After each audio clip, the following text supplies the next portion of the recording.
Instagram and on my Instagram also, FlexWorld100 and Facebook. You see, I tell you the same one. It's in front. Look out for it. Share it. Let us know whatever you think about it. But the question is, for the first episode, what is a cockman? So if you know what's a cockman, drop it down in the comments. Let us know what you think of the cockman. Share it, tell a friend, like it, you know what to do. Big up yourself. A cockman? That's the thing that holding you in your sleep, you know. And when you go and sleep, like a gashi, that comes and choke you in your bed, you know, that comes and sex you and them kind of thing. That is a cockman. You know? Right. You can shift nothing right. That hold you. Well, a cockman is something when you say hold you. You could be screaming, shouting, and that man could be right down there, and nobody will hear you. A woman make a child and the child die, and she kill the child and the child come back and the child choke your ass for you night time. Right. That's a cockman. What is a cockman? Cockman is a marginate. A marginate? Yeah. Cockman? Cockman is a thing, well, yeah, scientific, yeah, you have to margin well, yeah. Holding you on the bed. Holding on the bed. I have no idea. Cockman is like somebody that you call magic, like magic. Old magic. Yeah. A cockman? Yeah. What is a cockman? Yeah. A cockman. What's a cockman? A cockman is, No, cockman. A cockman? Yeah. a machine. A marginate. Oh, that's something that catches you in your sleep. A spirit that holds you in your sleep, and you try to fight it off at the time. What is the word? A cockman. They call it cockman. Cockman. When you sleep in cockman holding you cannot shift. Sometimes you feel in your body you want to shout, you cannot shout. That's what the cockman. No, a cockman is something that has been in a pond, a water pond. A water pond. Yeah, a fowl in a water pond. So a ma, the pattern name for pond is ma. Right. Okay, and then the cock is rooster. So rooster has been a pond. Okay. Yeah, that's a cockman. A cock in a pond. Yeah, a cock in a pond. Okay, that makes sense. What is a cockman? Sleep paralysis. Cockman. Cockman. Yeah, what's a cockman? That's not cockman. Say when we live on something, you guys. In the middle of the night. Yeah, man, I don't know. A guy you want to hold you at night and you cannot breathe, I guess. I don't know the cockman. I don't know what the cockman. Cockman is an evil spirit that attacks people at night, stabilizing them. They cannot move, they cannot breathe, they cannot speak, and they are just stabilized. I don't know. I'm saying, see, oh man, she can't do it. That's a cockman. So that's how a cockman look. That's how a cockman look over there. All right, cockman. that makes sense. It's a cockman, not a cockman. Cockman flies at night. Cockman flies at day. Something that hold it in the night when you're sleeping. What is a cockman? Yeah. A cockman? That don't exist. Excuse me? A cockman. A what? A cockman. A cockman? Yeah. I don't know. So, well, people long ago used to say a cockman is something that holding you in the night. That's what I think. I just see a cockman is what lady not the killer child must be that's what they call a cockman. Yeah, cockman is a yardman. A yardman. I hate it very much. It never happened. From my understanding is when some spiritual evil witchcraft, whatever it is, kind of hold you just Yeah. I don't know. There's something that holds you in the night, so people spirit crazy. A cockman is something that come after you, a little child.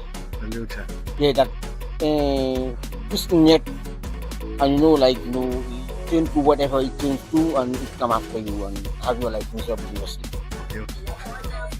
Imagine. Imagine for who you before post style. The voice of the people all around St. Lucia. Bravo Blitz.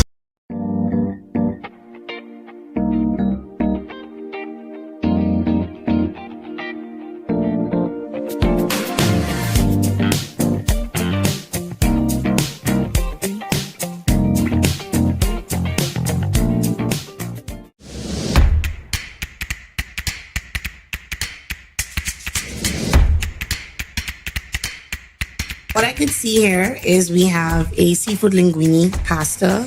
And those of you who know me, I really love pasta. I love pastas. So I think I'm really going to enjoy this. It looks really good. And it smells really good. It smells amazing. So I see we have like some calamari, some mussels, that real bell peppers. Yes, so let's dive in. With a tomato-based sauce, people. Oh, okay. Yes. So we were just informed that it was sauteed with white wine. So I'm excited to try it.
I can't wait to try this. It smells really good. That's what he said. I'm not really a tuna fan. Me neither, but this slapping. It's slapping, yo. Not a big eater, so I am chocolate. I'm boxed. This is good. Chocolate already. But yeah. Can we take the rest of our samples to go? Like, just making sure. We're still within Voyan, so should I jump across? What do you mean? You're supposed to make the sound.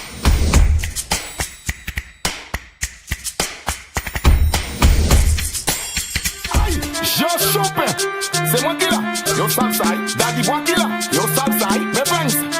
Où ça yo mette quoi là dans pour écoute, on savent qui ça, on sait qui pour manger, c'est là nous caler, comme ça, aucune côté, machine côté, babononi côté, asare ni côté, rozo ni côté, miku ni côté, belvi ni côté, labri ni côté, nous pour aller vite, avant trafic. Mon play man ni kwe bi tête kabrit J makak, peut-être la balle Pè koyon et farin kazam Vien toti, wapwe woti The way la was, sa pouchas Soup chatou, wap kalanou Na manje tout, depi ni kou Lakin kote, Denry ni kote Chozel ni kote Soupre ni kote Kalawi ni kote C'est lakin kote Tout play bon manger C'est lakin kote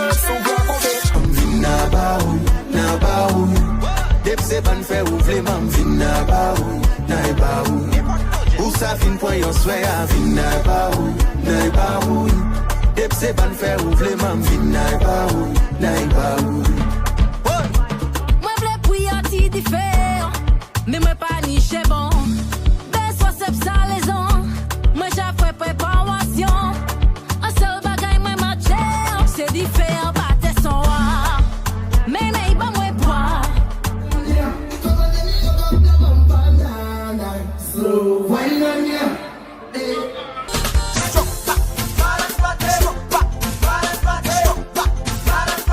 Here we go, here we go.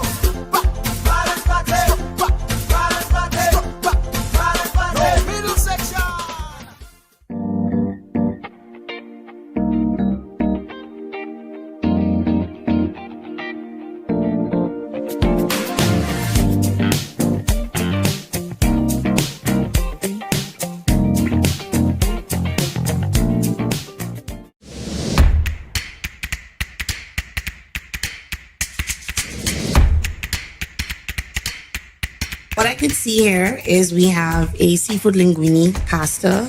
And those of you who know me, I really love pasta. I love pastas. So I think I'm really going to enjoy this. It looks really good. And it smells really good. It smells amazing. So I see we have like some calamari, some mussels, real bell peppers. Yes, so let's dive in. With a tomato-based sauce, people.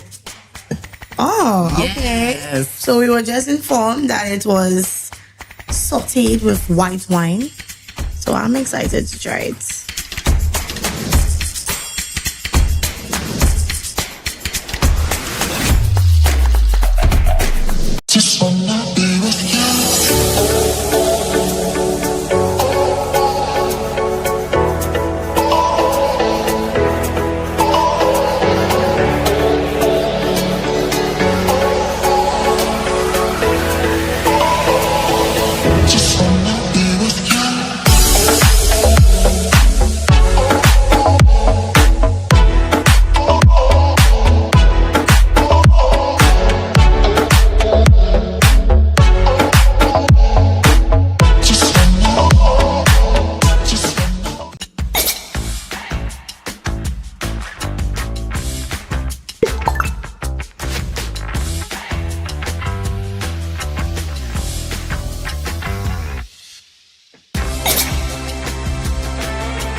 I can't wait to try this. It smells really good. That's what he said. I'm not really a tuna fan. Me neither, but this slapping. It's slapping, yo. Not a big eater, so I am I'm boxed. This is good. Chocolate already. But yeah. Can we take the rest of our samples to go? Like, just making sure. Penny, we're still within Voyan, so should I jump across? What do you mean? You're supposed to make the sound.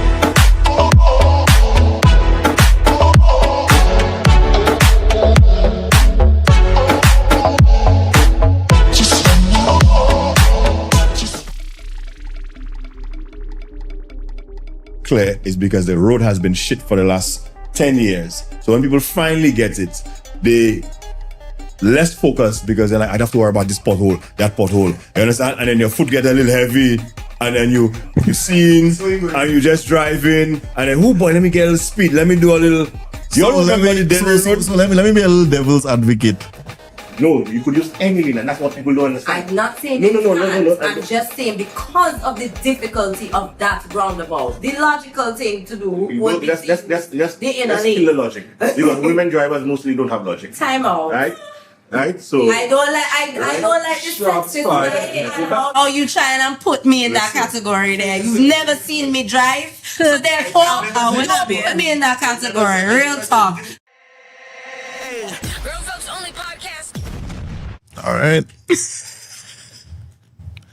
Good night, folks. This is Grown Folks Only podcast. I remember I'm not an influencer, but today I would like to explore the everyday choices that keep us safe and connected. As we witness an increase in road fatalities and accidents in St. Lucia, we couldn't help but take a pause and acknowledge and open up the discussion on the topic of road safety and the choices we make every day to keep us connected, as in jump in our vehicles and go see a friend. But remember, we like to make it to that friend's house. So let's open up the discussion today with what choices can keep us safe on the road? I just want to know why everybody in a hurry. I know, right? It's like I don't know if it's maybe coming from Trinidad, of course. The roads here narrower. And I don't know, like I feel a little more hesitant to drive on these roads just because people don't take the time, especially people who in public transportation, they probably more hurry than anybody else. So I think the speed and just people not understanding that they don't have to hurry. Yes, time is money, but take your time. Femi, Carol? My biggest thing is that people, whether they're speeding or not, because driving extremely slow also causes issues. And I need people to understand that. Because on the highway, the 2-lane highway where they're supposed to be, one is a fast lane, one is a slow lane, there's always somebody that's going to be driving extremely slow. And that just makes more issues for everybody else. My thing is that people don't drive for themselves and others. They only drive with their own purpose or idea in mind. So like if their focus is to get from A to B, they're only focused on getting to A to B. They don't care how they get in there. They're not watching the mirrors. They're not checking to see that they're on their side of the road and all these different things. Like you need to drive for yourself and others and have some form of duty of care, because it's not just your life at risk, it's other people's lives at risk as well. And save the messing around for when nobody ain't on the road. Better yet, don't drive. That's not road safety, baby. Carol? I was looking at some stats earlier, boy. Okay, stats guy. Last year was a bad year, but this year we've started with a crash. A whopper. And I think there are a few factors I would like to touch on this episode. The first thing I'll bring up, and I know it might be controversial, but I think the introduction of allowing people to get this automatic license has caused a big issue on the road. Simply because I was reading an article, and they did a study in Canada that people who learn to drive on a manual vehicle tend to be better problem solvers and better people overall in general in life. And from coming from an era where you had to learn on a manual vehicle, it gives you more situational awareness. It gives you more understanding of the vehicle and the road. Whereas you just put in a vehicle, you press gas, brakes, you steer, and you go. Where you're in a manual vehicle, you have to now think ahead. Okay, when do I need to downshift? When do I need to upshift? I need to listen to the vehicle so I can know time to change gears. Am I going too slow? Is the vehicle struggling? And now with just getting an automatic license, people are just driving crazy on the road because they don't have the connection with the vehicle. I don't know if that makes sense to you. Yeah, it does. Speaking from someone who learned on a manual vehicle, it's like a rite of passage. I wasn't allowed to get my license unless I decided to learn on a manual. Oh, so you have your license that long? You're a stick shifter. Yes. And I found it was a very eye-opening experience, so to speak, because I literally understood my car more. Like, I became one with the car in a sense. And it's like, kind of like a hobby situation. But then shortly after I got my license, or not too long afterwards, my mom sold her manual vehicle, and my dad and both my parents only had automatic vehicles. So what I had access to drive was only automatic. So now I was only driving automatic vehicles after that. However, I must say that because I had that eye-opening experience of learning to drive on a manual, I agree with you. It does make you understand vehicles better and your car better and knowing what you can and cannot do. And it's not just press to go and stop. It's not just those two functions or one function. You know everything that you need to know enough to at least, have a full functioning understanding of the road and safety and others and your vehicle in itself. And there's a lot of times there's persons that learn on a small vehicle, and then the vehicle that they have access to drive is a bigger vehicle. And now they don't understand how to judge distancing and spacing and all these different things. They don't take the time to learn that.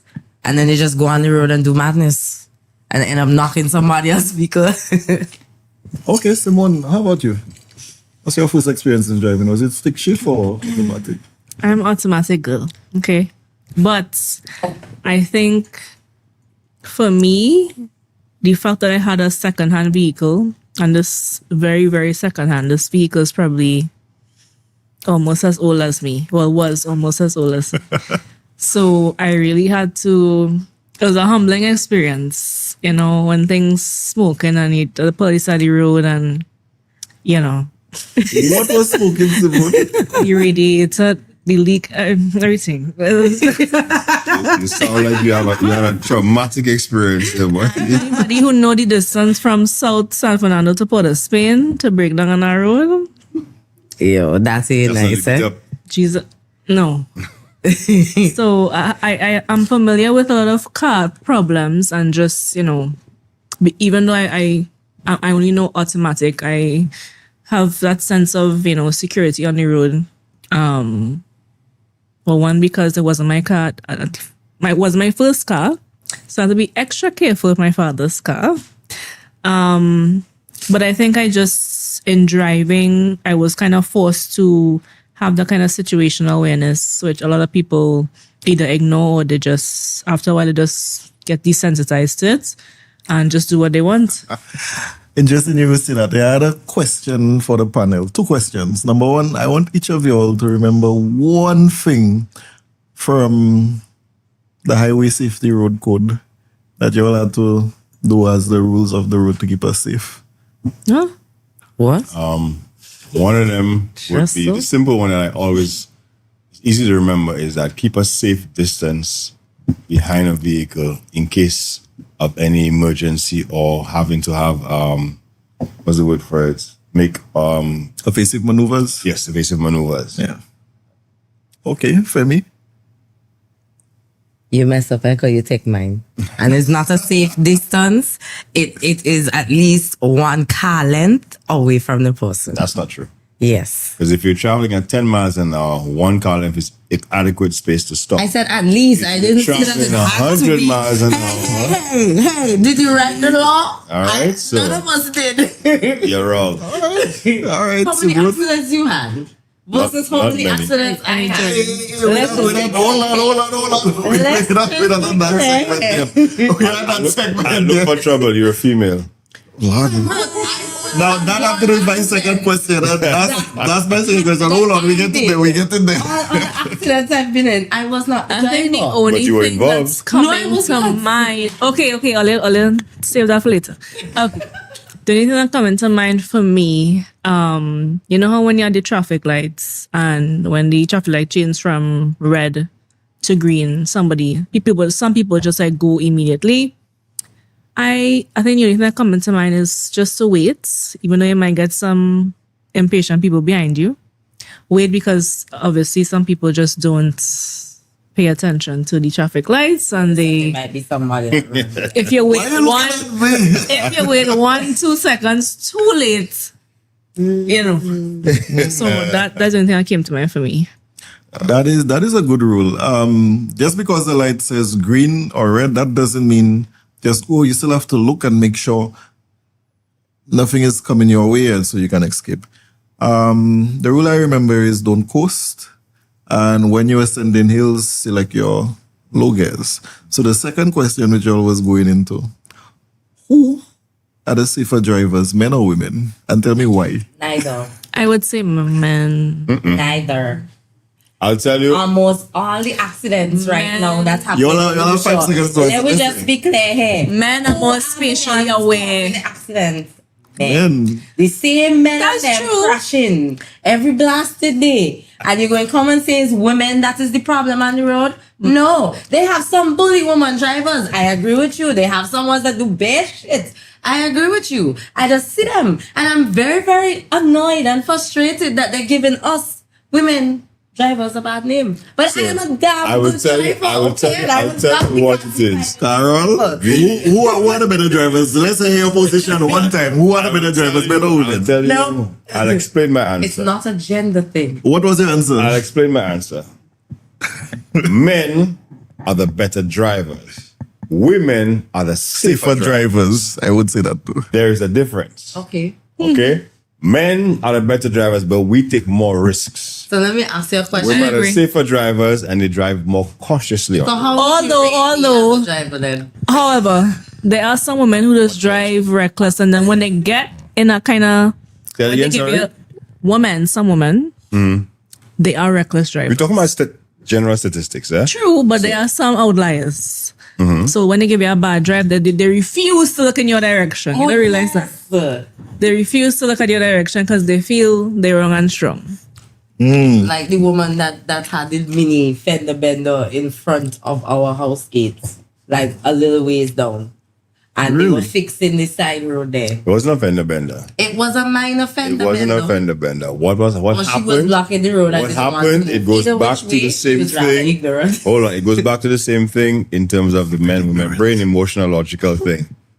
The woman, so they've made a single lane in the road. She's coming. A guy was coming. As men being the better drivers, so that he had the space to make it. Women, being the emotional driver, said no, may have to stop for me. So she sped up, but tell me if she's wrong. He and her end up meeting at the end on the guy's side of the divide, which means if she had not sped up, he would have had time to pass through. So she's not even in where there's a single lane. And she refused to move, She's wrong. saying he had to go back. She's wrong. To the point that they were there for 2 hours. She is wrong. And other men came to try and talk to her. And who tell you that woman could reverse? Exactly. Who tell you that woman can reverse? 90% of women terrible reversals. Was it nighttime? Terrible at reversing. Yeah, that's why she can see. They can reverse in the bedroom? Hey, what the? Two things women don't do. They don't apologize and they don't reverse. Hey. Well, no, I'll make another point. Because I didn't force it. I'll make another point that I've observed, and this is just a suggestion. I know it might be far-fetched. But how can you already live in an automatic vehicle, which does not give you understanding of the vehicle whatsoever, because you don't understand balancing, downshifting, braking, and making sure the car don't cut off on you. Momentum, everything. How can you go learn in a Daihatsu Terios, Toyota Aqua, small vehicle, and then as soon as you get your license, go in a Hilux or Forerunner or a Land Rover? You understand me? You do not have the experience for your gauging just as a driver general. How can you move from a little vehicle to an even bigger vehicle and have to try and gauge that? Now that's ego driving. You gain that experience by sticking with the size vehicle that you learned with. Yeah. For a while. Give it a year. Until you're comfortable. And then you upgrade. It's just like in the UK. When you have a motorcycle license, you start off with a 125cc.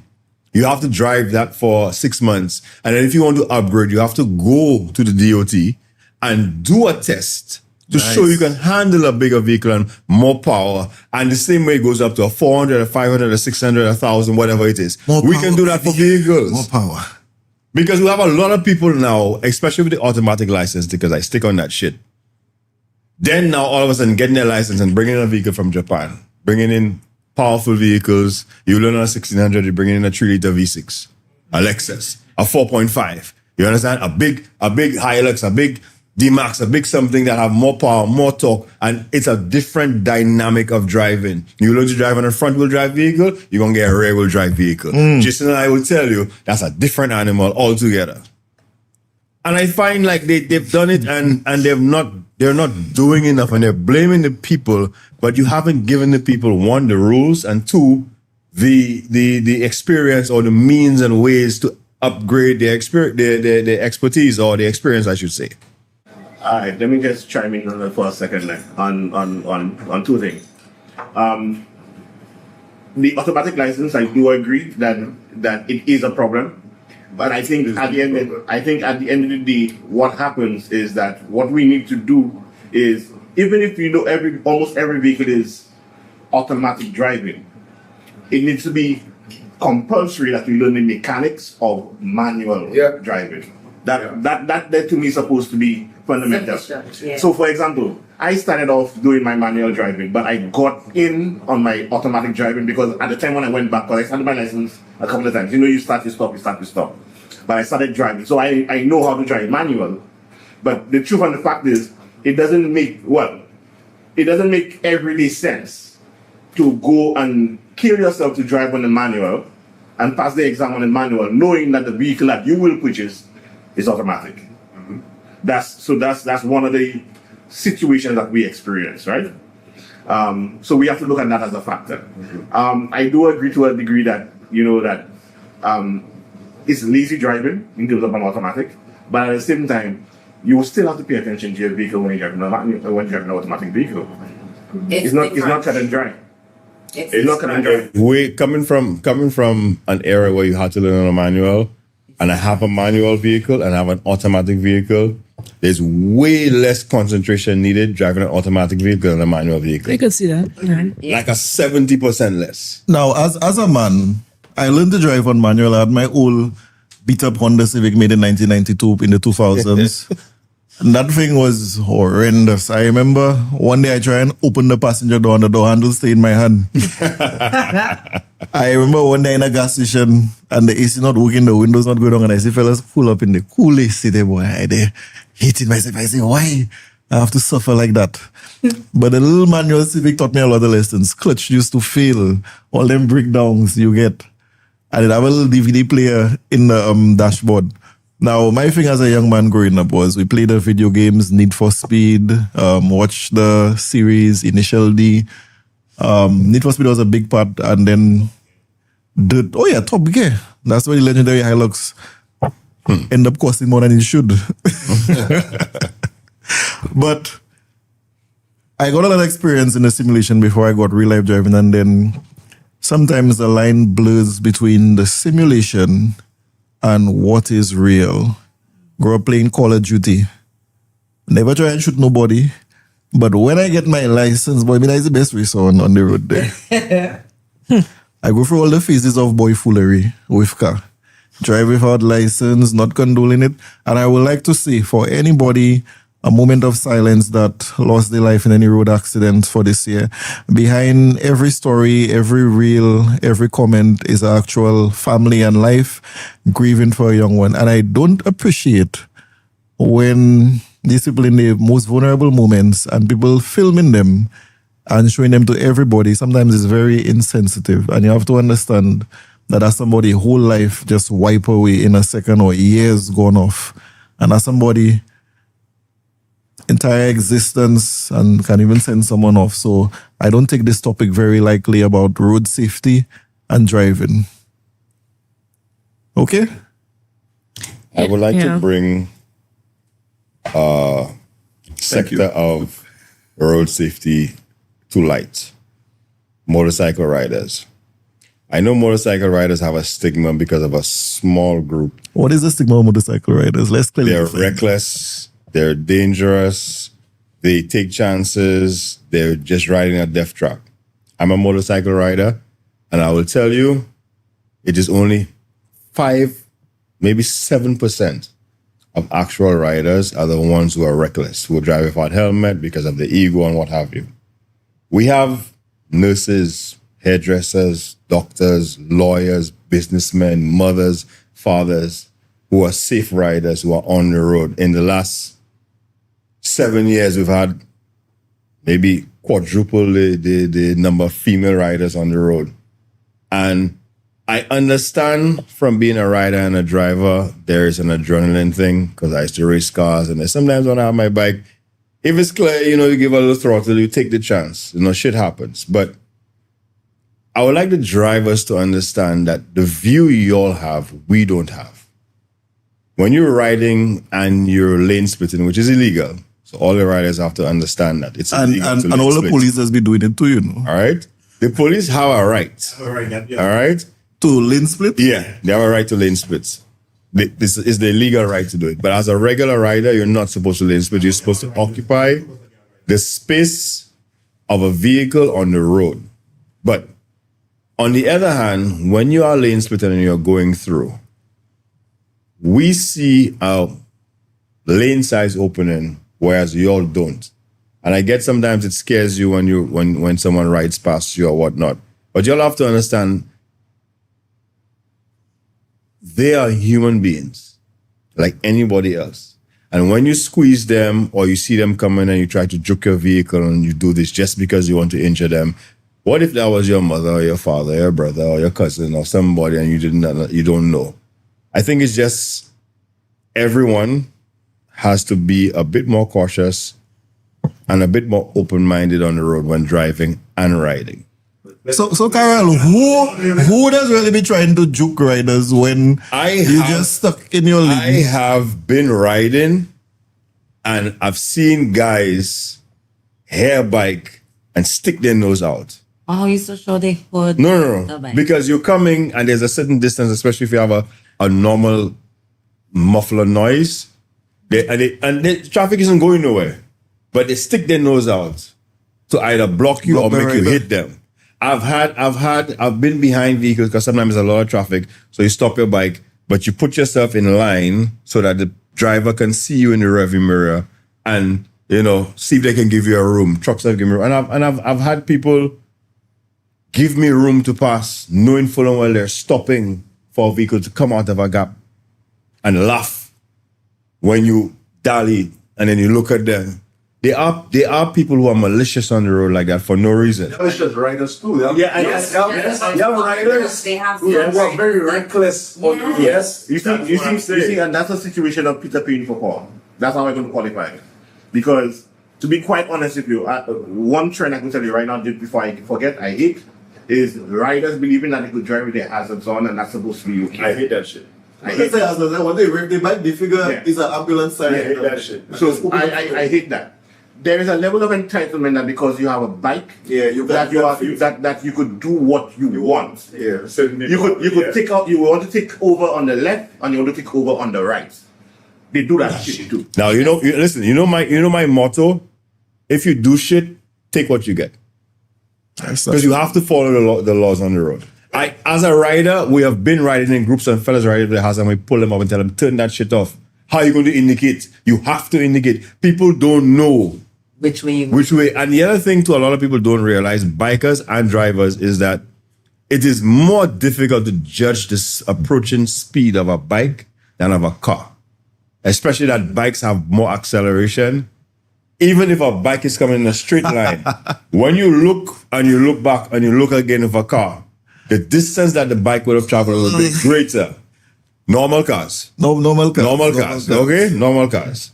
But there's another thing too is all drivers, I'll let you know, you see anybody who's riding and has a helmet, they are responsible riders. They already have a bit of understanding of their safety and their thing. You see a lot of the guys that don't have helmets and they're riding around with slippers and like all kind of things that makes no sense. These guys do not represent riders.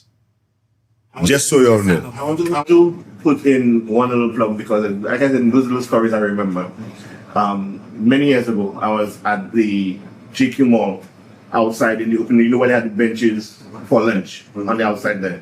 I was sitting down there with a friend of mine and a motorcycle came in to run the beat. Popping wheelie, all kind of thing, going high speed. So he came in, I observed, I was like, wow. He looked impressive. I wouldn't like to tell you, he looked impressive. Then when he came back out, I saw him again, and I told my partner next to me, bro, that man just passed there, right? All that adrenaline, all that hype, all that thing, and in an instant that could go.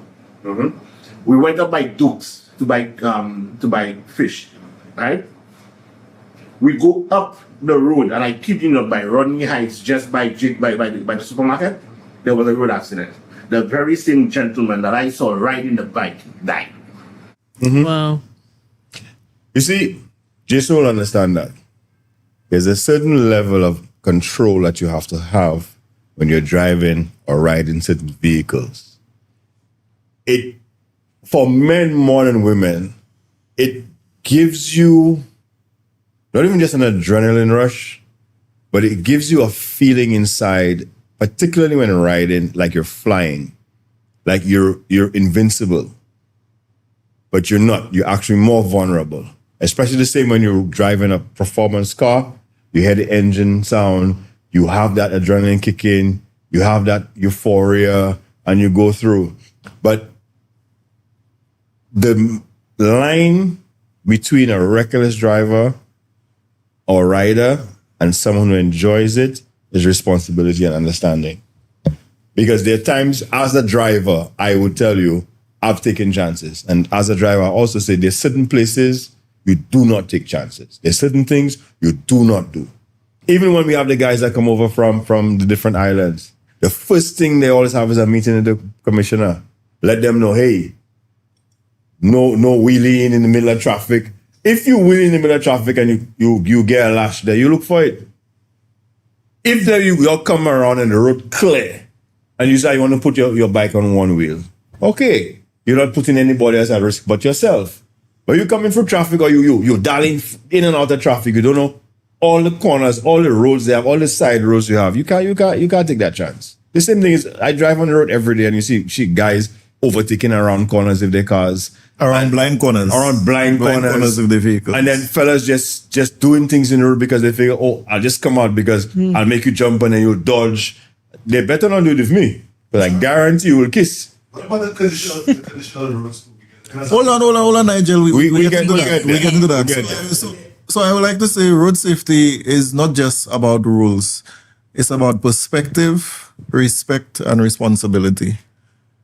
It's not just you on the road. And I find a couple of things with St. Lucia.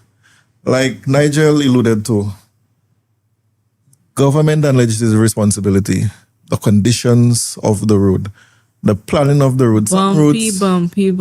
Yeah, and bumpy roads will naturally destabilize vehicles and can very well be a major contributing factor to an accident. Poor signage. I noticed a recent accident, someone going up the Darling Road. Yes. For one way. When you look at the sign there, the sign on the other side of the road, the sign faded, beat down by the sun, how much years is there? And I've seen people who not accustomed of being in Castries or foreigners who have their rental vehicles. They go up that hill and not knowing it's a one way. And when you reach the top of that hill, you can't even see over the crest of the hill. I wouldn't blame somebody for reaching an accident there. Some things, I hear you and I have to stop you. For foreigner? That was not a foreigner. For somebody that don't know the road? Listen, the roads, if you pay attention to roads in itself, you knowing without even maps what road is a one way and what road is not. I'm not just talking about here. So for that particular I'm not just talking about here. That particular road is clear. It's a one way. Yeah. Watch the vehicle access on that road and how the parking is. Only at the bottom of the hill. You know the Darling Road is a two-way up until just before the SDA Church. Yeah, but that's the point I'm making to you. Up until the junction, and the road to go into the boys, right? So I get where you're coming at. But how are you supposed to come up 3/4 away of a road, seeing that traffic is going both ways? And then automatically or vehicles are parked both ways and know the last quarter of the road is one way. What I'm trying to tell you, right? And again, it's all of us paying attention to, and that's part of the problem. Because if you watch the road, you will understand why you cannot go up that road. You don't have to tell anybody. I'll give an example. That street right there. Is it marked? Do you see any markings saying it's a one way? Which one? No. That's different. Why is it different? All the cars on the road you can see clearly. Foreigner, somebody who's not from here. Listen, for foreigners, yeah, but that wasn't a foreigner first and foremost. For the Darling, it's not that good. I'll tell you something. You see the same thing you say, and I get it. Because of the Darling roads, it's gradients, you cannot see. You know, another road that's two-way and they do that. When you're going down to Marigot, you see that side road you can take, to go down the little shortcut. and you're going to go down, that's the same gradient. That's a two-way road. No, there's actually a sign saying one way. One way now. A lot of people still come up that road. Okay. If it's that sign has not been there recently. Yeah. That's only been there recently. But that's a two-way people need to come through. On the other side, there is no signage. Well, you see? There's no signage, And this has to apply, to be quite honest with you, this has to be applied to everything as it pertains to us human beings, right? There is no ignorance of law. We are not excused because we did not know, right? Agreed. That is fair. Yeah. If you're a foreigner, especially in 2025, 2026, right? Traveling on those roads, you use maps. Those maps, if you use Google Maps properly, it will tell you can't go up that street. Point taken. Right? So we have a lot less reason to have those accidents, especially in the time that we live in. I could tell you probably 10, 15 years ago, you could make those arguments about the road markings and so on and so forth. And to add to the point, when road conditions get better, you have more accidents. Explain that one to me. Because when you find the road is carpeted, when you find the roads are being carpeted, when you find that the roads are being repaired, you have an increase in accidents. Does that make any sense? Yeah. Well, number one, we have to watch out. Some of these roads in St. Lucia, I really wonder what standard they build them up to. Some of the roads are too smooth. The gradient is way too smooth. Like you see that one they building right now in Moshi, going up that little steep hill. Road? Yeah. Not the Remita, sorry. That's that after connecting Jeanette's? you to Corinth side. Oh, the Vesikwi. The Vesikwi road. Right. You know what trouble I just get with my vehicle to go up that road? It's bumpy. They have poles in the road. I'm waiting for them to move this. That's very confusing. I'm surprised nobody reaching accidents there yet. Because the road is in phases. The first step is expansion to make sure that we make the road path clear. So and hold on. You see, and that's what I kept telling you. There's caution being given to the users of the road that we in our mind believe that it doesn't. How are you going to put a sign on the thing that's being constructed? Exactly. How do you put a sign? Poles, they did make sure the poles have very high vis reflective markings. Yeah. Now, Carol, when I drive on that road, because I have to go and drop that same guy there, I come in now, I could see how that could confuse somebody. You know, some of the pole doing a little optical illusion, and you just. But you have to understand that you're traveling on that road which is under construction. That's what we have to take into account. We cannot take the roads in isolation. Saying that on the assumption that common sense is properly labeled there. And I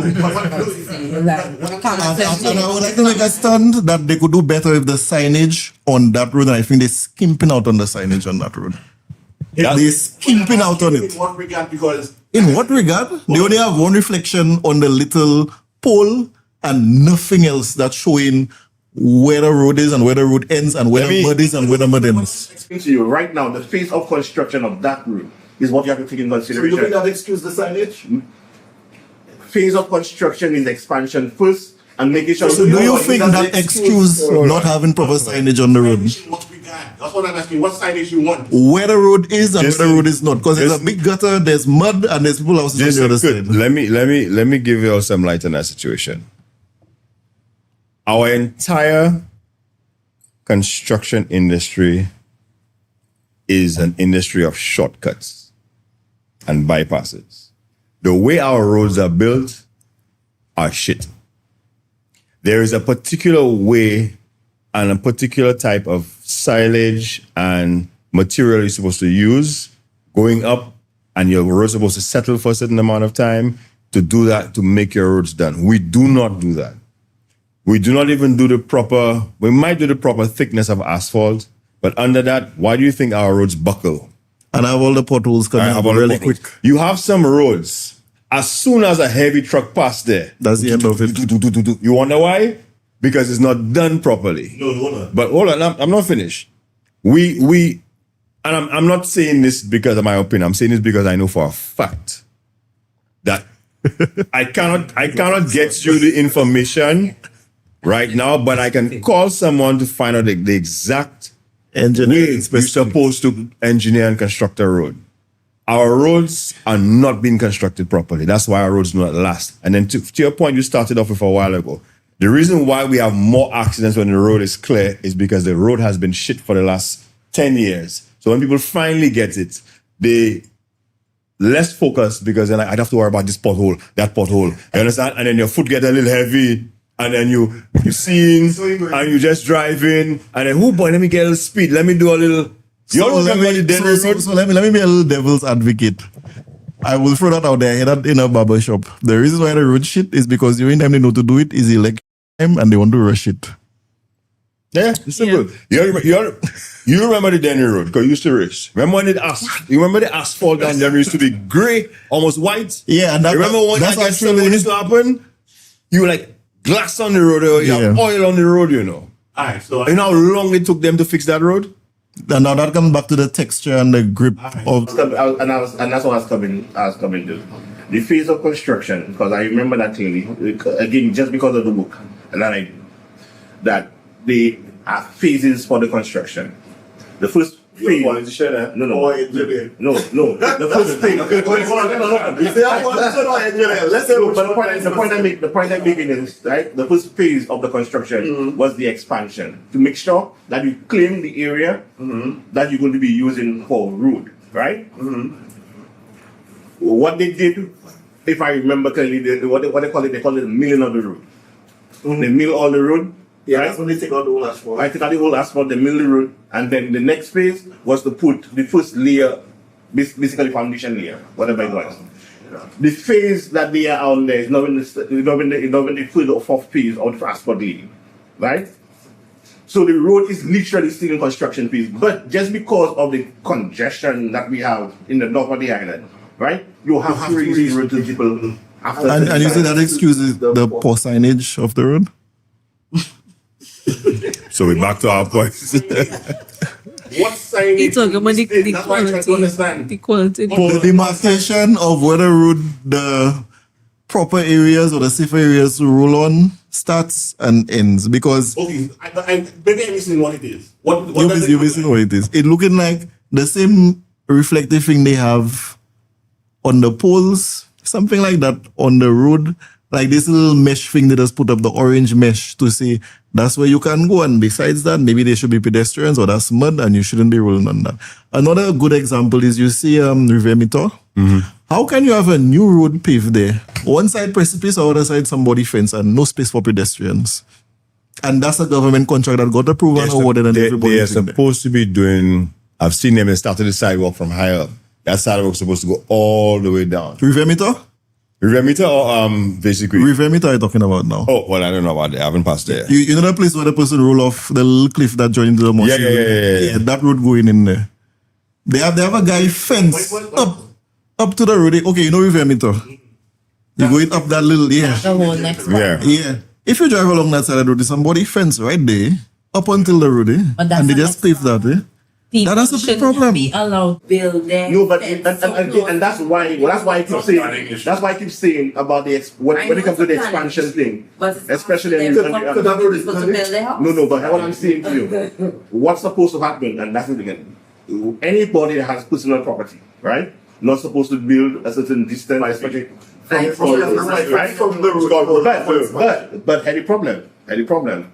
When you look at the road 20 years ago when it was built, it was exactly at that thing. Now you are desirous of a wider road. What happens? You understand? So those are the things that we have to take in consideration because we're looking at the roads in conditions today, in terms of what our demands are for roads today. But what were the demands of the roads back then when the roads were constructed? You know the beauty of that law? It would become. You know the beauty of that law? The law states that the road reserve is 5 feet from the present road. So if we had a 10-foot wide road, you have 5 feet. If you expand to 15 feet, you have to add 5 feet. And you all know how the government can basically take your land and pay you for your land. Or if not, just go to court and say, well, hey, since you're playing hardball, we need it for the development of the country. And we have no choice. So that is the thing behind it, but they don't do it because, of course, you're not an idiot. You want to get reelected and all these things. Sometimes the people whose house they go in next to will tell them, you can't take my land, it's me not paying you.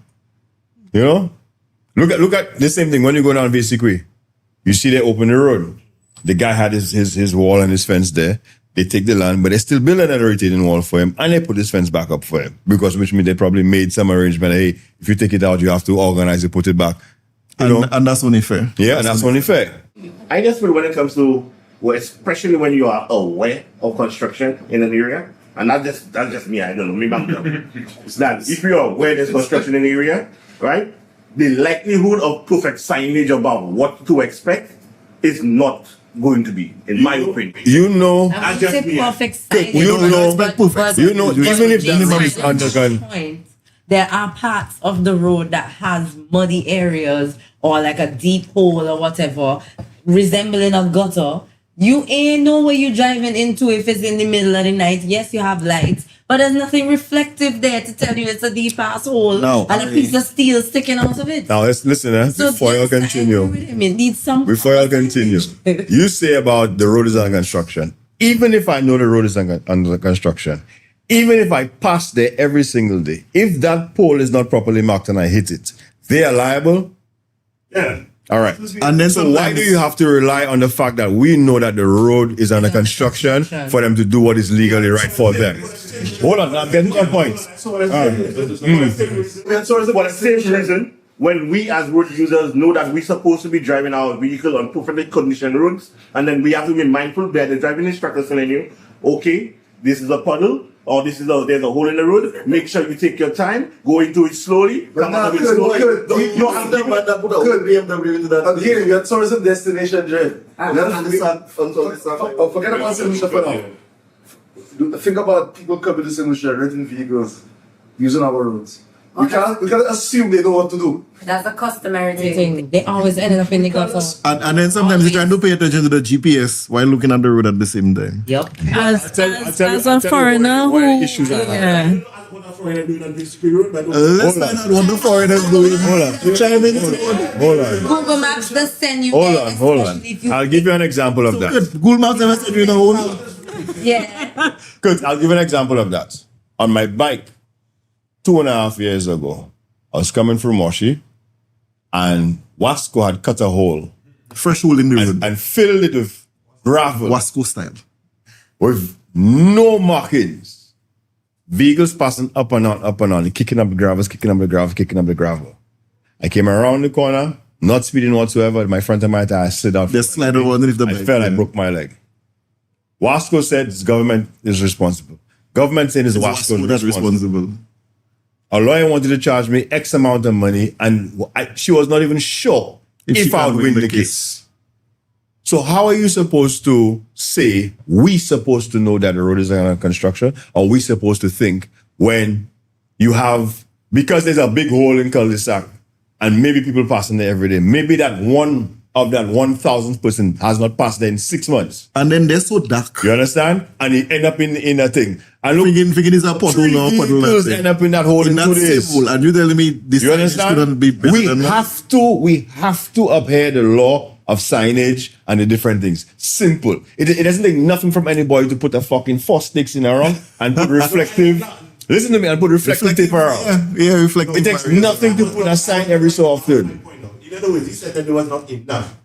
There wasn't any. There wasn't any to talk about. Just on the pole. You know this. You know that shit we do here on the road. The pole. Flying to West Canada or England. You know anything. If I pass and the road is construction, the hole is too big, and I go in and my rim dent and my tire bursts. The government or the construction company pays for that.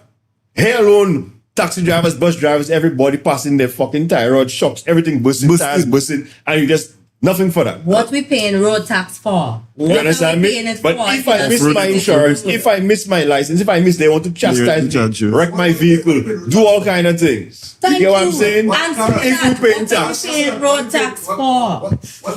Exactly, man. Why paying for my license to be on the road? Why paying for my vehicle to be on the road? Why I have to pay inspection for a vehicle to be roadworthy and the road not worthy?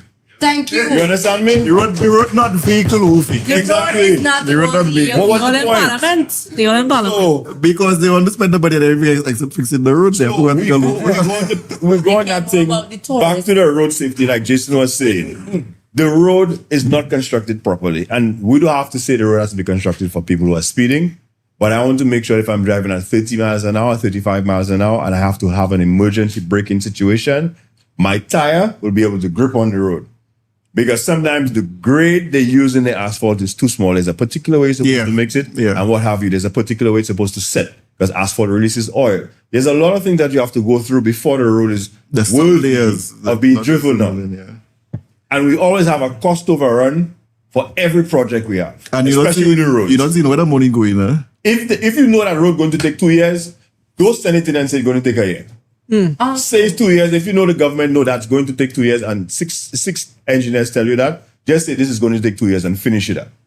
Don't tell us a year, 9 months, 3 years down the line, you're still fixing the road. You understand me? And then the inconvenience of everything that people are going And then the biggest joke.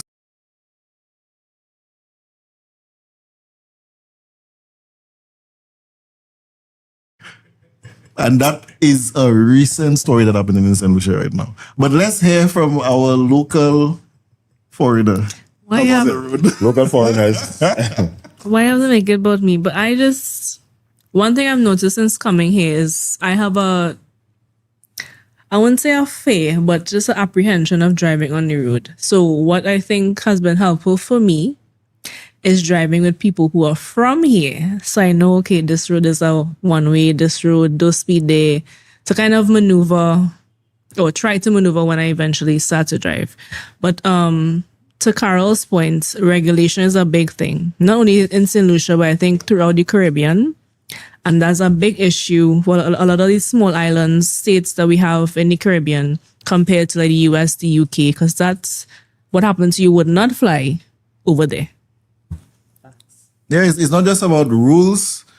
It's about perspective of the pedestrians, first and foremost, the other drivers, motorcyclists, responsibility of all involved parties, and then respect. If I see a biker coming, I'm not trying to do nothing while in the road, but I see some bikers riding as if nothing can happen to them. So you stop for somebody in a gap, the person coming out, there is a biker coming in the middle lane, not even looking to see why the vehicle stopped. Blap. Now, I'm somebody, I had a little high-powered car, a little 200 and something horsepower, quote-unquote sports car. One thing I noticed, Carl, is that same thing you see. People don't understand the speed you coming at them sometimes, so you have to give them grace. I remember I used to go out at 5 a.m. in the morning, go up Pigeon Point, just to stretch the car and come back down. Especially when it's raining, I used to love to drive in the rain. And I cannot count the amount of times somebody come out in a gap because they misjudge the speed I was going. I am not legally inclined to say what speed I was going. But if okay. All right. But if this is the clock, I was on the end of the clock. But one thing you have to know, road safety is you do not go faster than you can evasive maneuver or stop the vehicle. And give people, you come up to a gap, no matter what car you're driving, take your time around the people gap, take your time around the blind corner. You cannot go up in there like it's Back to the Future and time travel 2 seconds back. When you're gone. That's not a video game. Let's be correct on our podcast. You go at the speed of the limit of the law. Nothing else. Don't give nobody no incline. That is up to them to decide. Please. But that's how we driving already anyway. Now, Kurt, I would like to say that is what they base the speed limits on. It's supposed to be on the speed of reaction. What is safe on that particular. But people take speed limit as a suggestion. So I'll tell you something happened to me. Here our speed limit is 35. Yeah, I've spent 35 miles an hour, 40 miles an hour. Okay, sorry. The man have his statistics okay. tonight, boy. All right. I stand corrected. The man have his facts. I stand corrected. But I've been driving for 28 years or more. You're old, man. I drove in England. The first time I drove in England, I decided I was going to rent a vehicle and go up to see my sister, which is a 4.5 hour drive away. The speed limit is 70 miles an hour and 80 some places. For the first hour and a half, as a man that has raced and done everything, I was like this on the steering wheel. Simply because the consistent speed, my body was not used to. My reflexes and my awareness was not used to. It took me an hour and a half before I honed in myself to understand the distances and the speed that I was dealing with. But going back to my point, you just come out to gain your license, your body is not used to that. You have to gain it. Your body used to driving a 4-foot wide car. You can't go into a 5.5-foot wide car. You're on a bike, you just learn to ride. Don't go and get no 1,000cc bike. You're not even used, you learn to ride on a 125cc or 250. You're going to get 600 or 750, and you know you have a speed demon. You know you have a heavy hand, or you know you have a heavy foot. And then when shit happened to you, or you couldn't see me, Gassa, you didn't hear me coming, Gassa, you didn't this, you didn't do that. Excuse me. It's like the sense is not common. I think let's dial in on the accidents and let's take into account the types of incidents that we have. The road collisions, primarily that we talk about, are not single vehicle collisions. It's vehicles colliding with human beings and vehicles colliding with other vehicles. Right? That's our major issue. And a few animals. Well, the animals ones, I would seldom blame the driver. I'll blame the animal. Given the context, yes, I'll seldom blame. Good, Carol, Jason, talk about the cows. We'll get to that. We'll get to that. Yeah. But guarantee if I eat a cow and then they don't have no cows there the next day. Because when you think of this year alone, the type of accidents that we're having, which is vehicular collisions, right? Primary cause. What would attribute primary cause? The biggest cause of vehicle accidents in the modern age is distractions from cellular phones and touch screens. I would put that on top of the list. I have a newer vehicle, and I tell you, that does annoy me, the fact that it doesn't have a physical, you know these knobs? One for volume and one to select the track. That's all I want. I want nothing else. And I good. So I don't have to look at anything, and I could just adjust my volume. Perfect. What would you say is a major cause? Agree or disagree with me? I agree with you on the cell phone part. And maybe the touchscreen decks, because, But if your steering wheel provides the buttons needed to lower the volume and change the track. Yeah, mine actually has that. Then you don't have to worry about touching the screen. You can completely be hands-free. But not everybody has a modern vehicle that has these capabilities. And so in my mind, it's your phone that's the major distraction. It's the phone that's the major distraction. People be texting and driving. People be calling and talking to people while driving. It's distracting. People be recording while driving. One thing I noticed, you all have laws for driving and being on your phone. There are laws. People just don't adhere to them. Because and back what home, about wearing seatbelts? A lot of people do not wear their seatbelts. Miss Kamala Prasad Bisesa, the Honorable, she, I don't know if you all heard. Miss Pamela Prasad, the Honorable. Tickets train like rain back home. So it was different for me when people just on their phone, police pass, and I'm like, okay. So it's a weird thing, especially if you all have a lot of road accidents for the phone, talking on the phone not to be enforced. Carol, what's your perspective? Your perspective on what causes collision? Collision was specific.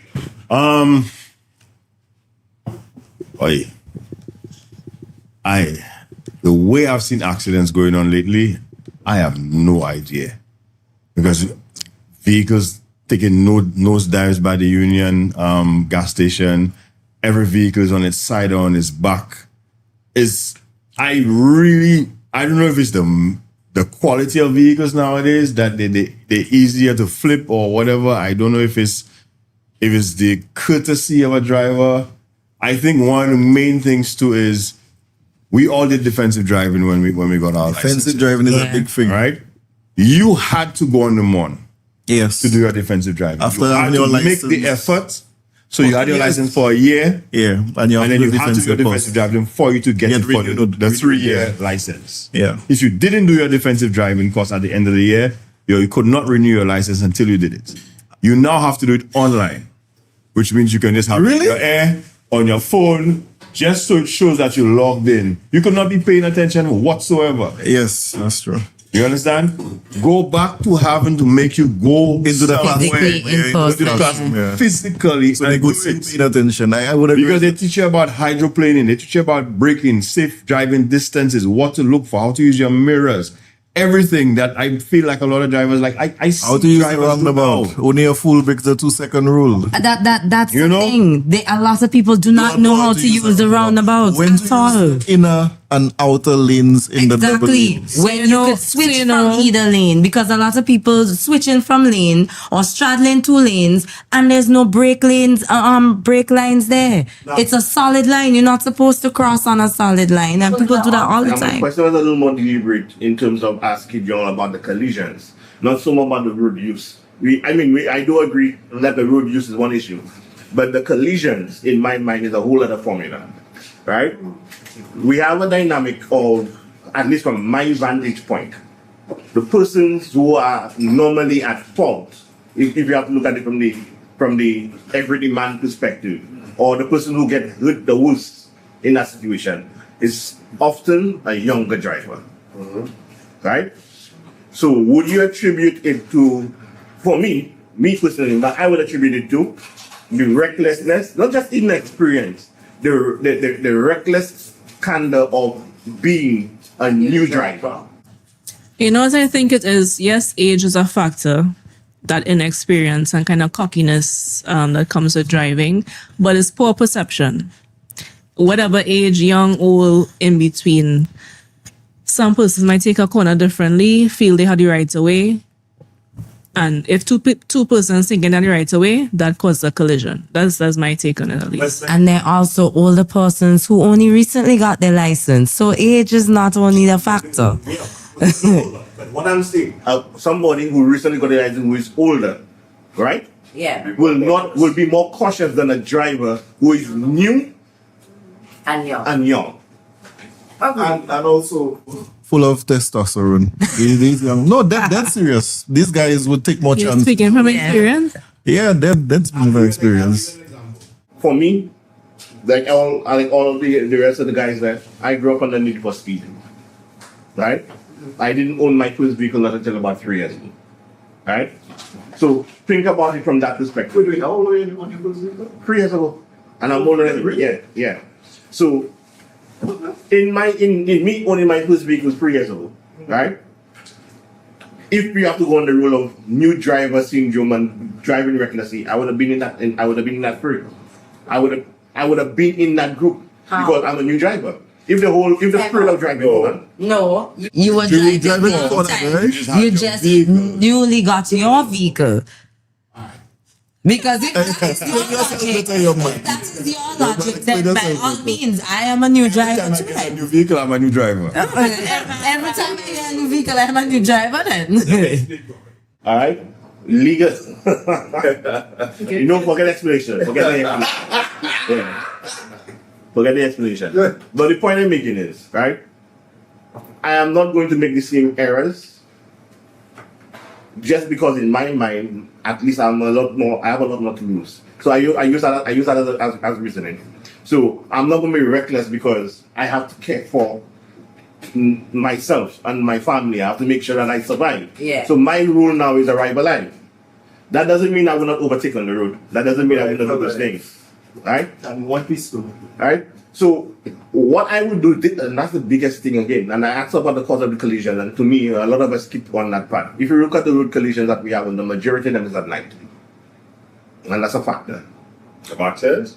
The majority of the road collisions, the fatal collisions we have, are at night. And these days, I'm not even sure. It's happening in the day, it's happening in the night, it's happening in the afternoon. These days, I think we'll challenge that, eh? I will challenge that. Yeah. All while I'm sitting at work, accidents going on. 10 accidents happened last week, Friday. 10. Anyhow, finish your point. Finish your point. What I'm making is that when you think, I don't care how good of a driver you are, driving during the day And at high is speeds two different things. is one thing, and driving at night at high speeds is fun. Is another thing. I should prefer to drive at night. That is You also have to check people's eyes. I feel certain people have to do eye tests and things. So your vision gets better and better. And on that know why? note, let's talk about the lights. The headlights coming. I'll tell you what it is, I could. Let's talk about the I'll tell you lights what it on is, these cars. Not the lights of the cars. Hang on, not the lights of the But I cars. just say, Hold on. I can't see some of them lights. Hold on. Let me explain to you what's happening. These vehicles are coming down here with the standard where they are built. These roads are highly lit. So even if the lights are bright, you have a brightly lit road, it's not going to affect you. But you know how your eyes adjust between dark and light. So imagine you're driving with your lights blinding. You understand? Your eyes adjust, your pupils open, and all of a sudden the car with regular lights, but we think it's bright, comes and blinds you.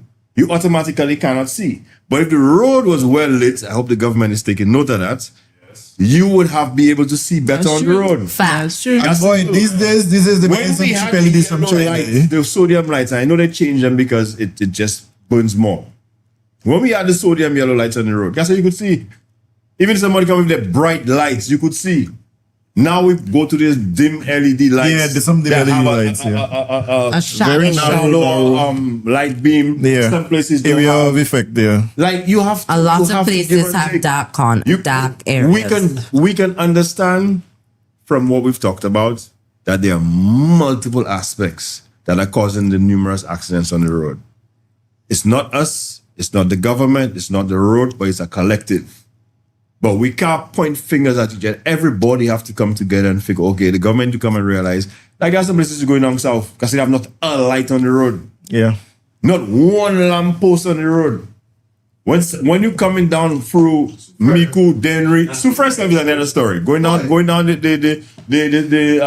you come out of Sufre, going down. No, after you pass Buto, and you're going down through the rainforest, my brother. If you stop there and you turn off your light, I know I've done it. you can't see nothing there, you know. No, but okay. And if there's a no moon, my brother, it was. But the way I'm getting at is, no matter how we want to look at it, the fact is that the mere fact that we talk about the insufficient light or too much light or light effectiveness means nighttime driving, as far as we all know it, is more challenging no matter what. It doesn't matter where you are in. Agreed. It's more of a challenge. But yet still, you find that you get more risk takers at night. That there is, in my mind, the dumbest shit. You think they're risk takers or they just do There are a lot more risk takers at night. Or they just they don't come see? from the feel they parties, decide to coming do that from the late night. because it's nighttime and it's supposedly less congested or less drivers on the road, so they could fuck around and do the strippiness that they want to do. But you still can't be doing that because they have other people that's still going about doing their daily lives trying to be on the road too. Let me answer. And this will be a two-parter. Because we're already about an hour in. So after this question, we're going to close up and then we'll thing. Okay. Right? So when you think of driving, right? And with the fact that like it's not you. Well, again, that's defensive driving. You drive not for yourself, you drive for Yourself, your other, and right? others. How well, as individual drivers, do we take care, from our own perspective, of not just ourselves but the other road users? How would you rate yourself and in terms of the road use? I would rate myself 10 out of 10. Because when I see bikers coming or hear them on the side, I pull to the side and let them pass. I'm not gonna squeeze them. When I see a bunch of people and there's no one behind me, attempting to come out of a gap, and there's no one behind me and there's no plenty traffic, I will stop and I will let out people. And there's no one behind you? And there's no one behind me. Are you flying past and let them pass after me? Well, it depends. There's nobody behind you. It depends. If there's a wrong light behind me, I'll give them a chance. But if I see them go behind me, Nobody behind me, some people behind me, it depends. But my point is, I'm very courteous. You're very and a lot courteous. of Lucian drivers, I must say, I'm not courteous on the road. You know how much times I try to come out of a gap and I have to sit there and wait until the whole road clear before I could come out? yeah, People, no, that is where you're wrong. You're not supposed to push out your nose like that. If anybody push their nose for me when I coming out, while I'm driving, what you I doing don't there? make them room. You see, anybody that stops in a gap, and I see I can't, I stop for you. And see the minute you come and juke your nose, like you're trying to intimidate me, my brother, I passing you straight. I live in your Same, right never give you Same. I will never give you space. Now, okay. Well, I could only speak from driving in Trinidad. I would say I'm a 7 out of 10. I have some road rage in me, I will admit. Okay, because if I drive in the right lane, the fast lane, and you behind me trying to intimidate me, bitch, I go in the same, you probably even slower. But you see that kind of intimidation, that is what I can't stand, right? Here now, like for me saying, if you don't take a chance, that could just lead to accident or just an unnecessary collision, right? Facts. The lack of consideration on the road here is probably what the same. Almost non-existent. Yeah, the same in Trinidad too, but that's a major factor, lack of consideration among drivers. Okay, so let me ask. The question was, how do you rate your driving, especially taking consideration of other drivers, road users? Be truthful, Cara. Let's go in highway. I'll tell you why. We have nothing to compare that. Even in my reckless days, even now, if I'm in a hurry or whatever it is, if you were to have one of those eye tracking softwares that will show you where my eyes look, I'm looking everywhere when I'm driving. On the side of the road, behind me, my rearview mirror in front of me, because I want to know that if I am going to overtake, if I am going to go down this road, if I'm going to go around this corner, that I have every possible form of information I can have to avoid an incident. So let me ask you, you have the information. What do you do with the information? I'll use another, I'll come to it, let me just pause on you for a second. Today, I was going up north and I approached the roundabout. That was the Gibblewood roundabout. And in me approaching the Gibblewood roundabout, was it the Gibblewood? Yeah, it was the Gibblewood roundabout. There was a vehicle coming using the inner lane on the roundabout who had no indication on it. I'm on the inner lane going northbound. Right? I'm going northbound, yeah, the inner lane going northbound. Closer to the barrier. Okay. Yeah. Right? He's coming around the roundabout, but he's coming slow. Right? He has no indication, absolutely none, that he's going around the roundabout, which by law, by law, you're supposed to have, especially when you're going around the roundabout. But my momentum and my speed, seeing that he's approaching, because what I'm seeing is like he's coming through, and like he look like he's going, but he's going slow.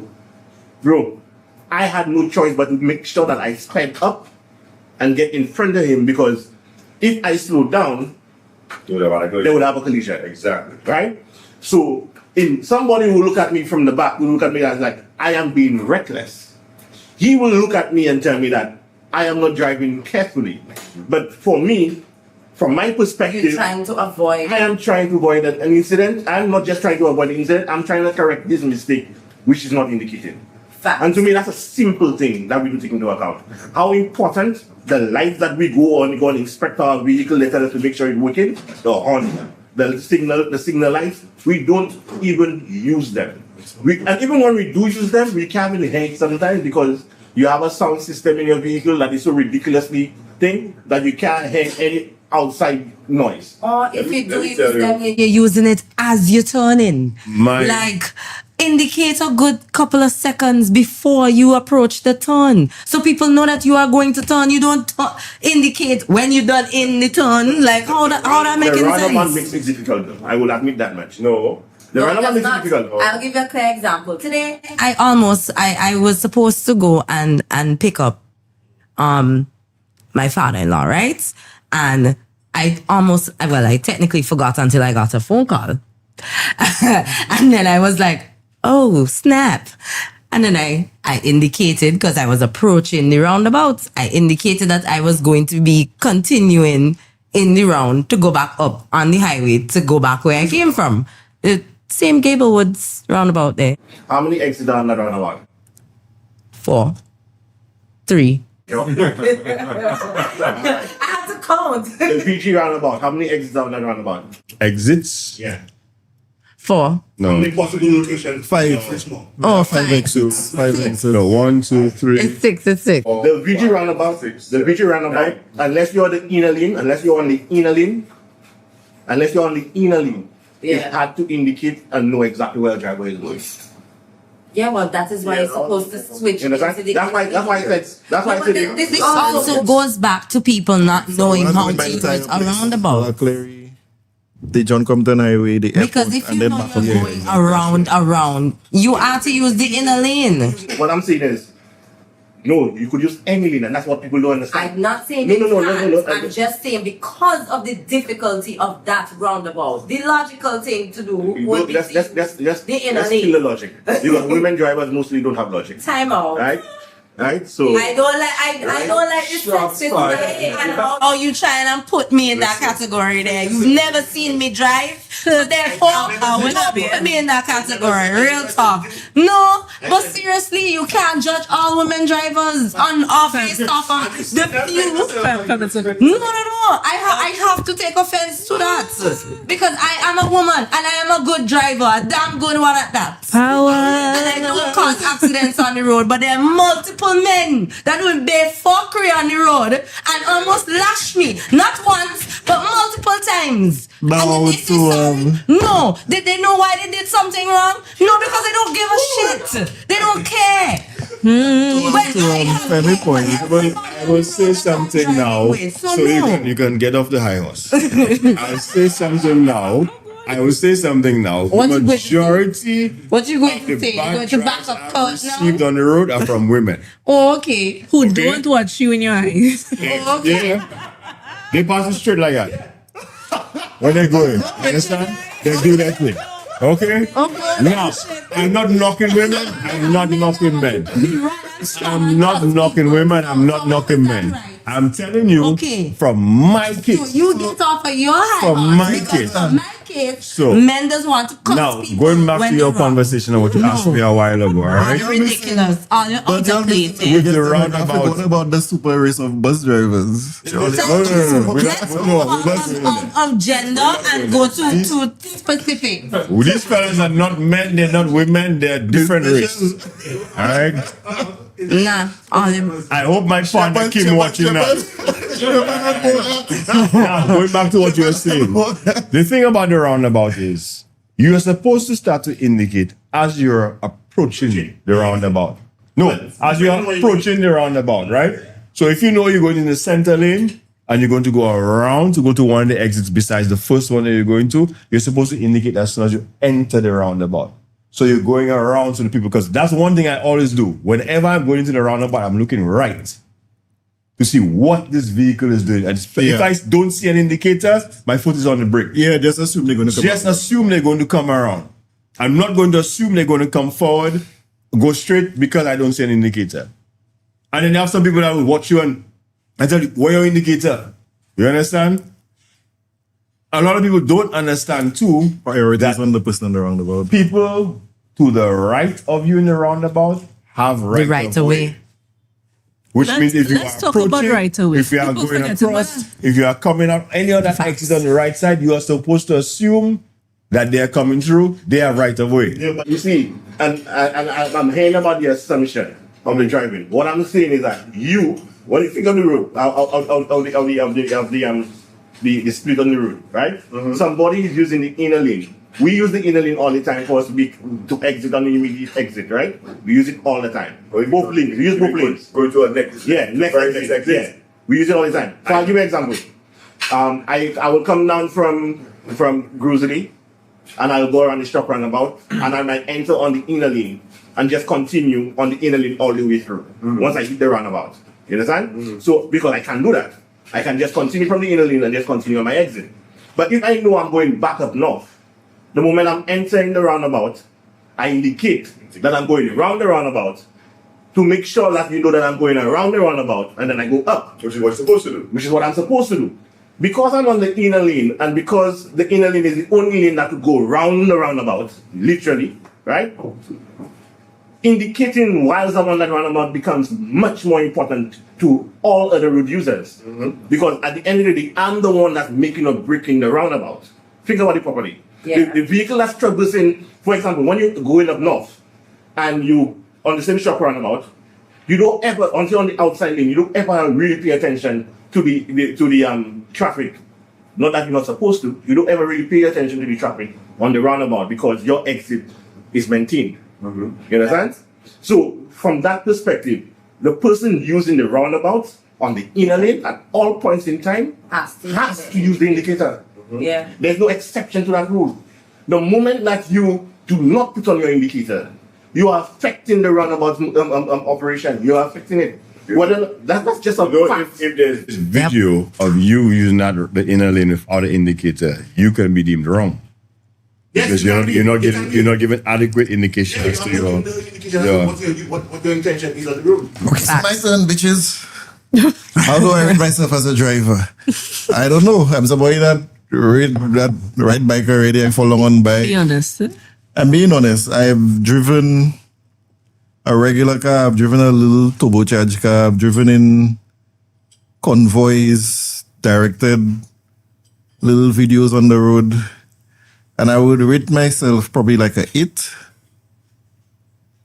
And I would say the most important thing you have to pay attention to with driving, and I'm hearing all of you all dancing around, but I'll use the word intent.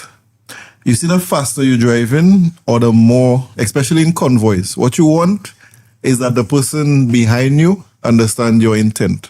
So what we used to do, I'm not trying to encourage nobody to do anything they're not supposed to be doing, is if I go in and they have 2 Africans behind me and 2 Africans in front of me, you have to make them know what might happen before you reach up to the situation, because they might not be able to see around your vehicles. And I'm telling you, my fastest car, 0 accidents. My pickup, I just buy 2 fellas running to the back of that already. And not because of lack of intent, because they figure you have a big pickup on the road, they have all the right to just fly around you. By the way, I never reached an accident with the sports car. Because by the time they see me, they jumping onto the road. I see people jump from sidewalk to gutter already when they hear me coming. I run down bikers already, Carol. I remember time a biker fly up the highway, and I tell my friend next to me, watch that. He disappear. I catch me by the time I reach Compre. I see sparks coming from the man exhaust because he leaves like, hey, leave the man alone, leave the man alone. I kill myself laughing. The car fast, the car fast. No car can reach around a corner faster than a bike. No bike can reach around a corner faster than a car that have enough power to keep up with it in this stretch. You have 4 tires versus 2.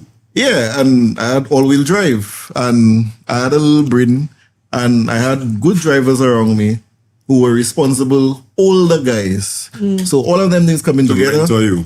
Yeah. We know how to go through the traffic. They have videos of us, no accidents, no incidents. I have times where the bricks literally smoking like in the movies, and nothing ever happened to us, thank God. Big up to the car community. And the most important thing is to understand, you're not alone on the road. You have careless pedestrians that feel like nobody can touch them when they're in a pedestrian cross or when they cross in the road. They're not even looking left or looking right. I've seen some videos recently, and I have to say, pedestrians, you have a responsibility to not just walk blindly into the road.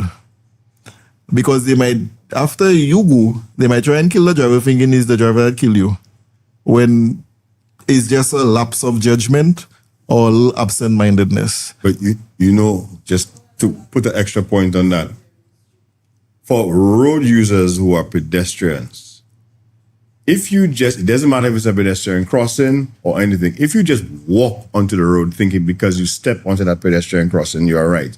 You have to understand they can have mechanical failure. They can have a medical issue. And they can have blind spots. The law states that you are supposed to have a clear sight that the driver sees you and has intended to give you room to it stopping or slowing down to give you adequate time to cross. When you stop and you get knocked down, you'll argue, and then when you go to court, you know what's going to happen to you? You're going to be surprised that you're going to lose. You know the funny thing about it? On the flip side of that, being the driver, when you're pushing a pedestrian crossing, you're supposed to approach pedestrian crossing like you're going to stop. That's why most times they put it right next to the judge. That's a lot. The hard line on the pedestrian crossing is a stop line. It's a stop sign, yeah. So if you have to look at it from that vantage point, now and I'm not disagreeing with you. The way they do the law, it's on both parties. I know. Here's my question. When there is no crossing and the pedestrian just decide they cross in the road because they're trying to go on. Oh, okay This is then. another thing that we need to talk about that And then that's they not want to enforced. vex with you because you didn't stop because the other side stopped. Yeah, but that being said, what I am saying is, if we as road users do our part in making sure that whatever limited signage that we do agree that exists, right, and some badly placed ones, right, we would avoid a lot of things, a lot of situations. So if we use, because we did it in theory when we went to do our exams about the pedestrian crossing and the use of the pedestrian crossing, I remember that one well, that you need, I supposed to approach it and stop. Stop, yeah. Right? And then once it's clear, then I go. Same way, it's almost like the give way to traffic. Give way to the right, yeah. Yeah. It's similar to that kind of approach. So you as the driver have the onus actually on you for the pedestrian crossing. That's how we have to look at it. Both ways. Both ways. Both ways. Because just because it's a cross, once again, just because you're on the cross, it don't mean you just step off and walk.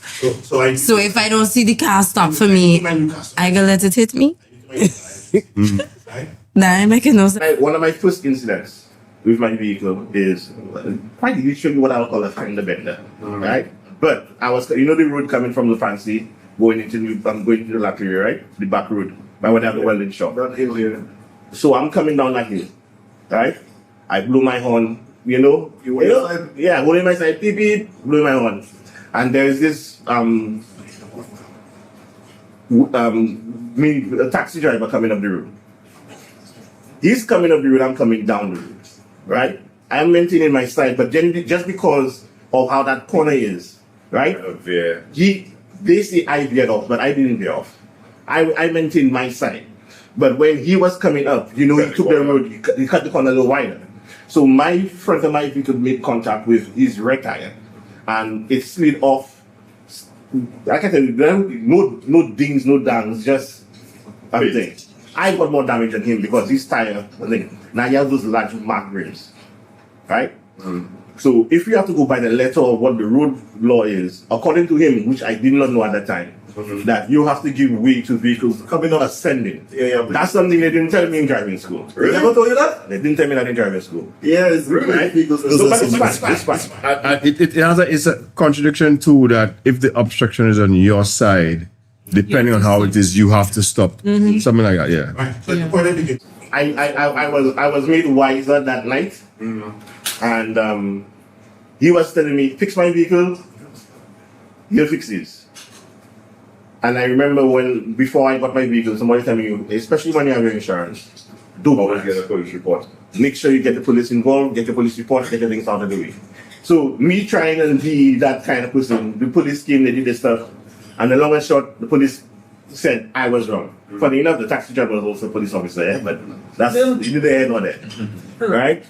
I didn't really do your story. Yeah. So wait, what happened after that? I didn't. Was it the same fix your vehicle? No. I'm responsible for his damage. But the man didn't have an agreement with you to... No, he was saying that before I got the police involved. So he was trying to do you a solid? He was trying to do me a solid. But no, I'm saying I'm not going to go build the solid. I'm going to do it the way I'm supposed to do it.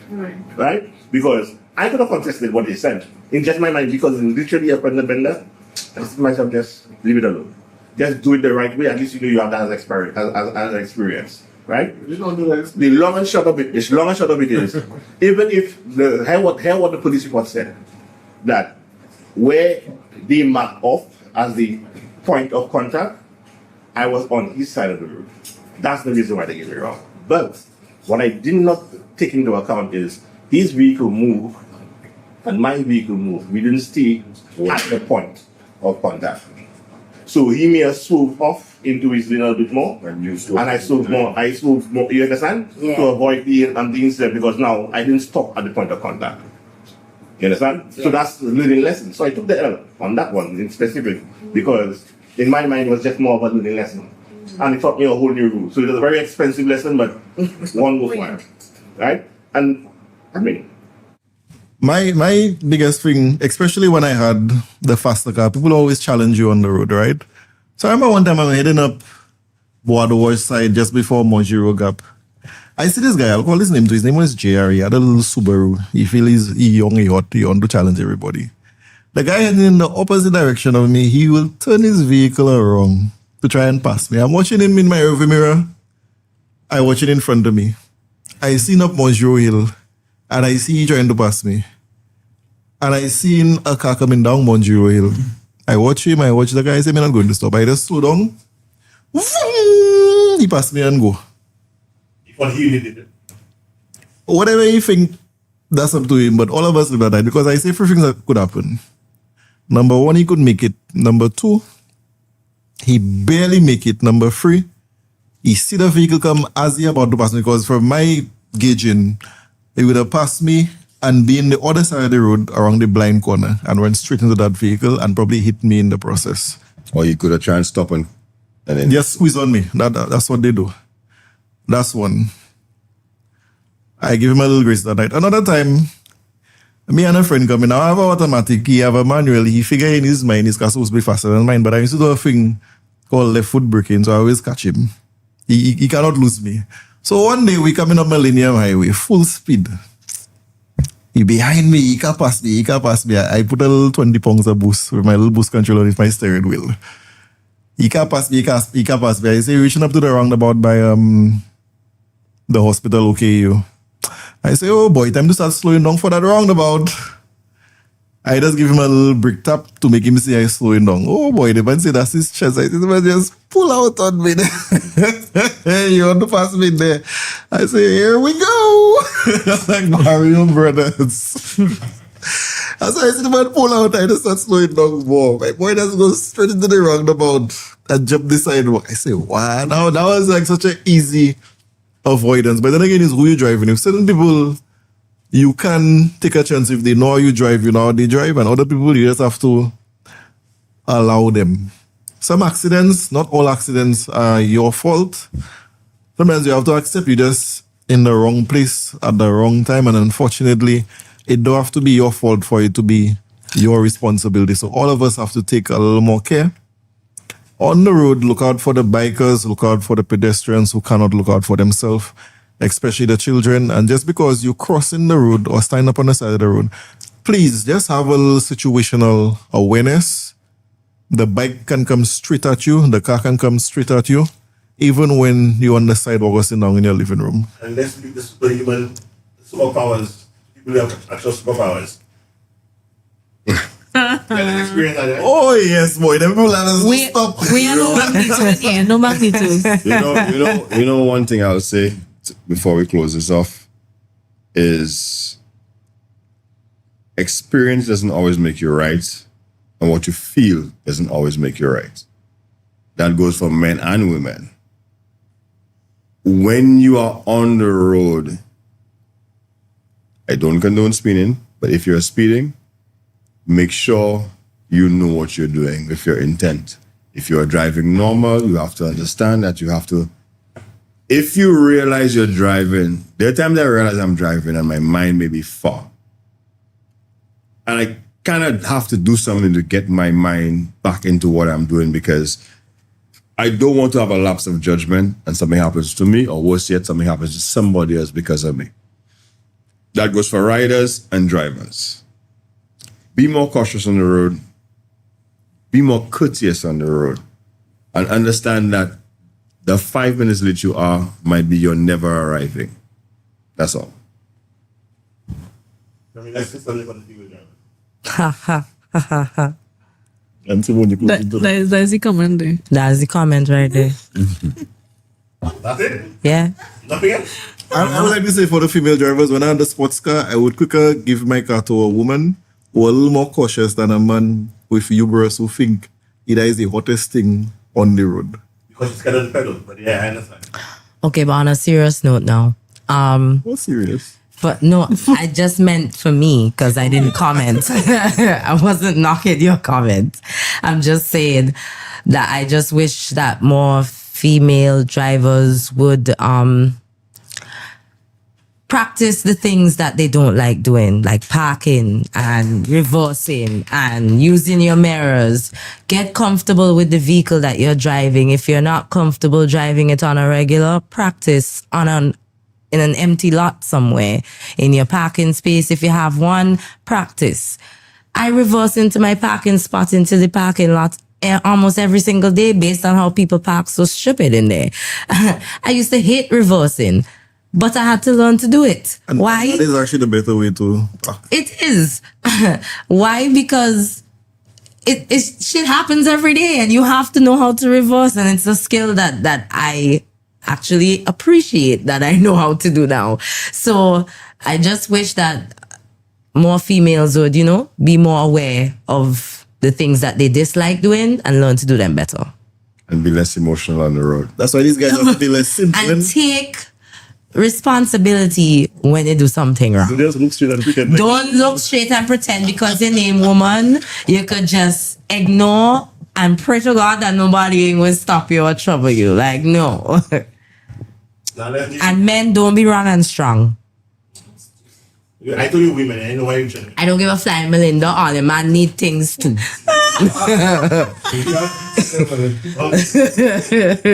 Simone? Close it up, Simone. Close it up. Close it up. Oh my God. Okay. Well, I would say to the ladies, don't be afraid to learn how to change a tire. Don't let the man, you know what I hate? When I try to reverse and a man trying to direct me. Don't be a woman when the man had to come and direct you. Know what you're about. Facts. Talk done. Right. Agreed. But yeah, I think they literally still have us being Jake was packing out like that's trying to direct me to park because he won 25 cents. So it's like, hold on, brother, I got this. I can't reverse. I mean, you could still give him the 25 cents. Okay, talk done. Bye. All right. In closing, I would like to say, folks, just be mindful is lives involved and just take care of each other on the road. It's a community effort. This is Grown Folks Only podcast, and we bid you good night. Peace. Grown Folks Only podcast.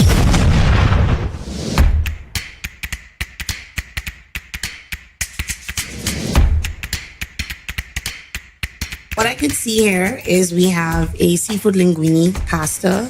And those of you who know me, I really love pasta. I love pastas. So I think I'm really going to enjoy this. It looks really good. And it smells really good. It smells amazing. So I see we have like some calamari, some mussels, that real bell peppers. Yes, so let's dive in. With a tomato-based sauce, people. Oh, okay. Yes. So we were just informed that it was sauteed with white wine. So I'm excited to try it.